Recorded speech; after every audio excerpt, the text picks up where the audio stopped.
Hi everyone. This is a caricature of Roger Federer. He's a tennis player, and this is being drawn for the traditional caricature contest on Facebook. So this is what I drew today. So I'm going to walk you through a few of the things that I was thinking about as I was drawing it, and I made some notes here that I'd like to mention. So I'll go through those first. Um, First, of course, I'm going through my thumbnail sketches. I do that first. And I do a little bit of warming up by looking at other artists' work. And one of the artists I look at, you probably know by now, it's Nate. I look at Nate's stuff, and I look at other artists' work. But on my notes here, first thing I wanted to mention was posture. Um, how we sit as we're drawing. That's really important. And about 2 weeks ago, I was reminded about that, and I didn't take that as a priority, or really I didn't think about that as an important thing to practice and to think about as far as how I sit, until about a year and a half ago, maybe 2 years ago. My shoulders started to hurt. Now I've been drawing caricatures for maybe 13 years, and I guess I'm fairly young, and I don't really have anything to worry about as far as like arthritis or cramping in the shoulder or in the arms or in the joints.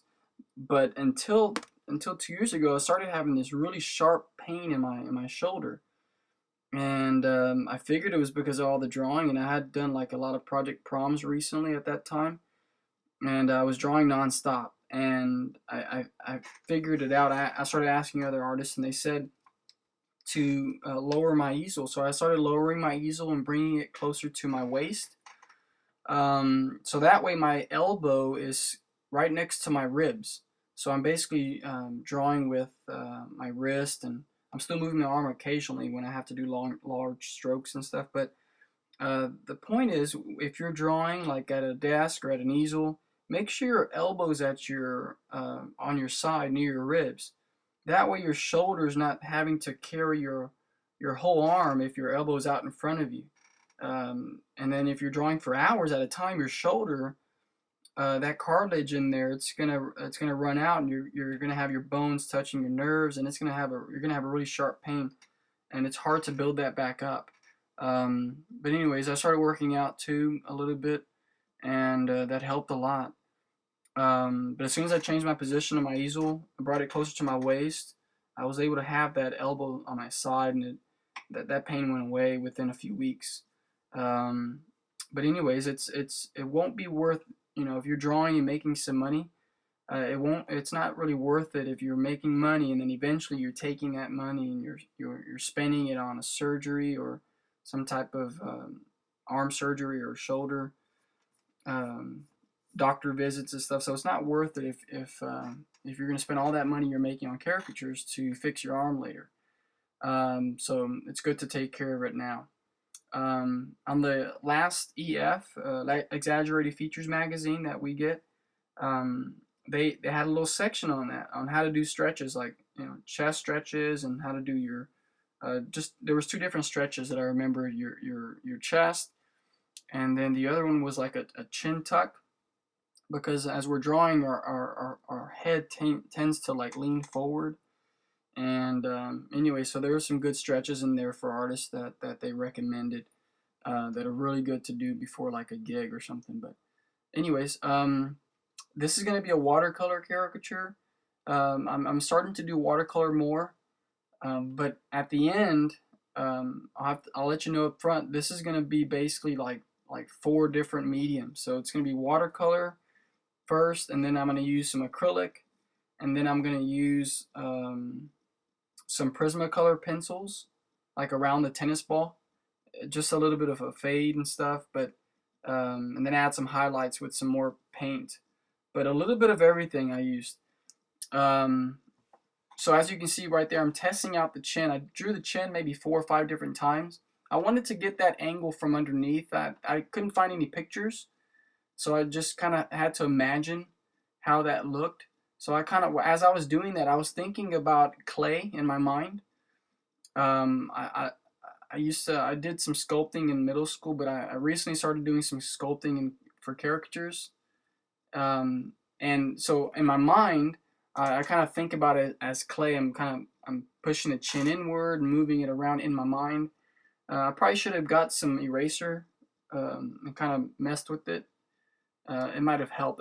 Probably should have done that, but I just kind of did it in my mind, and it took me a while until I got, I guess, the right shape. But after I did, I moved it onto 11 by 14 sheet, and that's what I'm doing now. I'm sketching it out, and I'm still changing up some of the exaggerations, as you can see right there. I didn't like the forehead, so I went back to my thumbnail, sketched it real quick, another version of it, and I think I like that better. Now with the nose, he's got a fairly big nose. Um, the reference picture that I'm using here for this video was one of like maybe 6 or 7 that I had, and then I had like a video of him being interviewed. So I had different angles. I was looking at him live, and then I had like 8 different pictures around that video on my screen. But my point is, what I was going to say is that he has a really large nose, but it's not as large as, in my view. I'm sure for others it could be different, but from what I was seeing, his chin was much bigger, his cheekbones were much bigger, and then he had this forehead that kind of came out, which made his eyes kind of go back. He didn't have a really long face. It was kind of squashed up, but he had these features that kind of came forward. So the way I captured it was with the quarter view drawing, and most of my caricatures are drawn that way anyways. I think Jan Opdebeck said at a class, he said that it's better to draw people quarter view, or at least he does, because you get better dynamics with it. So you're able to see different features and more of the angles, I guess what he was trying to say. So it's better, I guess, to draw them quarter view, if but a lot of the faces, sometimes some faces, they're almost, it's almost better to draw them forward. I guess if someone doesn't have a chin, for example, and their cheekbones go straight down, if you're looking at them straight, their cheekbones go straight down onto their neck, down to their shoulders. It's just like a block sitting on their shoulders. Some people's faces are built that way, and if that's the case, I guess front view would probably be best. And for people who are more round, I guess it might be better to draw them front view, straight. But I guess it's up to the artist. I guess what they feel more comfortable or motivated to do. And for this guy, I'm also more comfortable doing it overall. But I drew him quarter view to get all those features. But what I was saying about the nose, he's got a big nose. But I can't draw everything big. He has big eyebrows, big forehead, and almost everything's big. Like last week one was Obama. Everything is big, but you can't draw everything big, because then you're gonna need like a 8 foot by 8 foot sheet of paper, and everything just kind of gets jumbled up. And I kind of have a tendency to draw everything too big. So when you're drawing things, I try to pick just a few features and then eliminate some others or make some things smaller. And I guess the chin and the forehead were my first priority. So everything else kind of sunk back. The nose he has a big nose, but I made it smaller because it didn't make the top 2, I guess, which was the chin and the forehead. It wasn't that important. And I guess you can draw them many other ways, but that's just what I did so that's what I was thinking about and what I did as far as the nose. But now I'm doing a quick pink watercolor sketch or layer. I'm just kind of outlining everything. I'm outlining all the shadows, the dark areas, all the areas that I did those shadings with a pencil. And then I'm doing that with a real quick pink watercolor. And then I'm going to erase all the pencil. I took the hair dryers you saw, made sure it was completely dry. Got all the eraser, took off all the pencil, and then I'm going to be adding all the other layers. You see his 5 o'clock shadow? Almost every picture that he has a 5 o'clock shadow. So I made sure to incorporate that. And many guys have like a blue tint, I guess, 5 o'clock shadow. For some reason, Roger has like some yellow, a lot of yellow in his face, around his eyes, on the outside of his forehead, right above his eyebrows, and then a little bit in his ear. But there's a lot of yellow hiding behind that pink or beige skin that he has. So I think I think that yellow made that bluish tint that most men have turn a little bit green. I don't know if you can see that, but the mustache area, it's more blue if you can see from the reference picture. But as far as his cheek and his chin, there's this greenish because of that yellow that's there. There's this greenish that pops. So that layer that I drew on the caricature, it's just like a green, a real light green. I added green, a little bit of like a tiny bit of black. I added some yellow. So, but it's basically like a green layer. And towards the end, what you don't get to see is I add like a really dark spot or splatter all over his chin, so it just really looks green eventually. Um, but let me see here. Oh, that blue shirt and that blue headband and the shorts, the red shorts, all of that eventually towards the end, I sit back and I look at it and I really don't like the way it's meshing with the like his flesh tone and stuff.